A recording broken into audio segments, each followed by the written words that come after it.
43 morning romance की demand.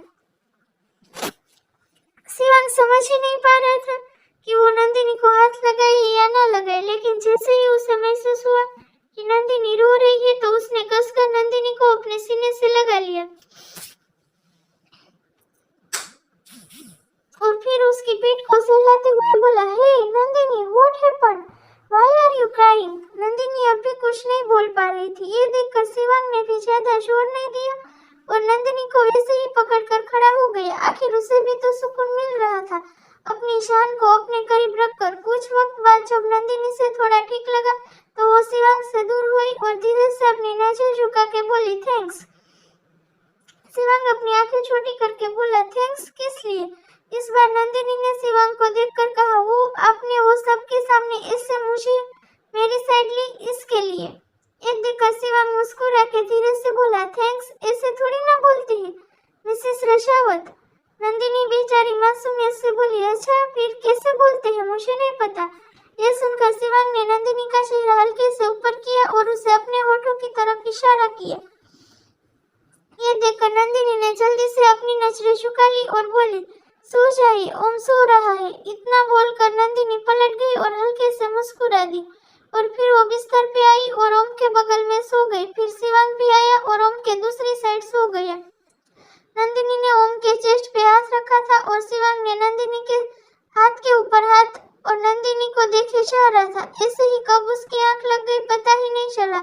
इधर क्यारा अपने रूम में आई और सब तोड़ फोड़ मचा के रख दी। वो अपना क्रोध कंट्रोल ही नहीं कर पा रही थी और चिल्ला रही थी। वो बोली, नहीं, मेरा प्लान फेल नहीं हो सकता। वो शिवन बोला कि आदित्य कुछ काम करेगा, लेकिन उसने भी कुछ नहीं किया। आज मैंने सोचा कि नंदिनी के मुंह से शिवंग के लिए कुछ बुरा निकलवा के शिवंग से दूर कर दूंगा, लेकिन नहीं, उस नंदिनी ने भी अपनी आशिकी झाड़ दी। और वो ऐसे भी खुद तो सामने आता नहीं है और कहता है कि उसका प्लान बम है, जब फटेगा तो हर कोई फट जाएगा।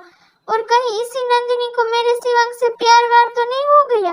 फिर वो अपना सर नामे हिलाते हुए बोली, नहीं, शिवंग सिर्फ मेरा है और वैसा भी वो इतना हॉट और हैंडसम है कि कोई भी लड़की उसकी दीवानी होने से खुद को नहीं रोक सकती। ये सब सोचकर क्यारा और चिल्ला रही थी और वही मायरा के दिमाग में बहुत कुछ चल रहा था। वो बोली, बिना अबीर के शिवंग कुछ समझ नहीं आ रहा है और शिवंग ने शादी भी कर ली। अब ये बात तो अबीर को बतानी पड़ेगी। इतना बोलकर वो मुस्कुरा दी। वही जीवन का घर। जीवन जब से घर आया था वो ड्रिंक पे ड्रिंक किए जा रहा था। आज पहली बार जीवन ने नंदिनी को देखा। शायद इससे पहले उसे कभी इतनी खूबसूरत लड़की नहीं देखी थी, तो नंदिनी उसकी नजरों में बस गई थी। वो अपने मन में बोला, कुछ करना होगा जीवन, ये तो तेरे पास होनी चाहिए थी। वो शिवंग के पास कैसे आ गई? कुछ तो होगा जिससे वो तो तेरे पास आए। सोच सोच जीवन, कुछ तो होगा। तभी जीवन के दिमाग की बत्ती जली। उसे किसी को कॉल किया और बोला, मैं एक तस्वीर भेज रहा हूँ, मुझे इस लड़की की जन्म कुंडली चाहिए। इतना बोलकर उसने कॉल डिस्कनेक्ट कर दिया और पागलों की तरह हंसने लगा। सुबह का वक्त, रशावत पैलेस, शिवांग का कमरा। नंदिनी की आंखें खुली तो देखा ओम और शिवांग अब भी सो रहे थे।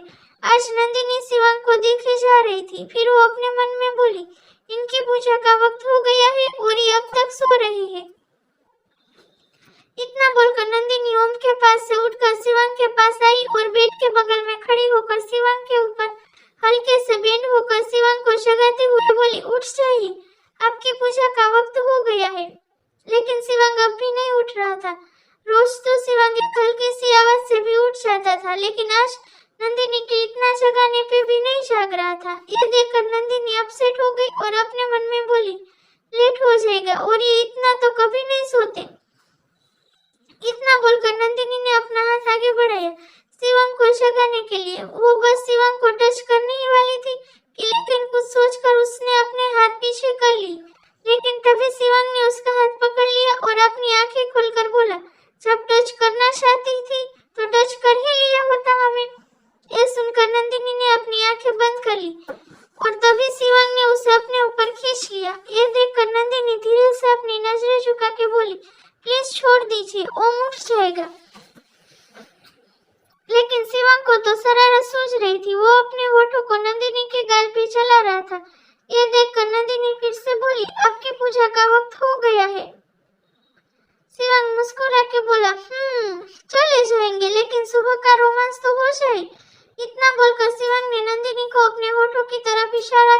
नंदिनी को अपने करीब खींचने लगा।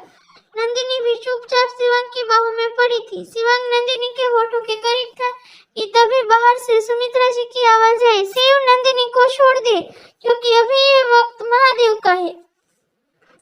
ये सुनकर नंदिनी ने जल्दी से शिवांग को धकेलकर खुद से दूर किया और जल्दी से वॉशरूम में चली गई। ये देखकर शिवांग मुस्कुरा दिया। कुछ वक्त बाद नंदिनी वॉशरूम से आई और शिवांग वॉशरूम में चला गया। नंदिनी शिवांग को थाल तैयार कर दी थी, लेकिन वो कुछ सोच रही थी और शिवांग मिरर में नंदिनी को ही देख रहा था। नंदिनी अपनी ही धुन में थी कि तभी शिवांग उसके पास आया और उस खड़ा करके उसे कमर से पकड़ लिया और नंदिनी के होठों को अपने अंगूठों से टच करते हुए बोला, क्या हुआ? चेहरा क्यों उतर गया है तुम्हारा? ये सुनकर नंदिनी धीरे से बोली, वो घर की याद आ रही है, प्लीज एक बार जाने दीजिए ना। इतना बोलकर नंदिनी ने शिवांग को देखा तो शिवांग अपनी लाल आंखों से नंदिनी को ही देखे जा रहा था।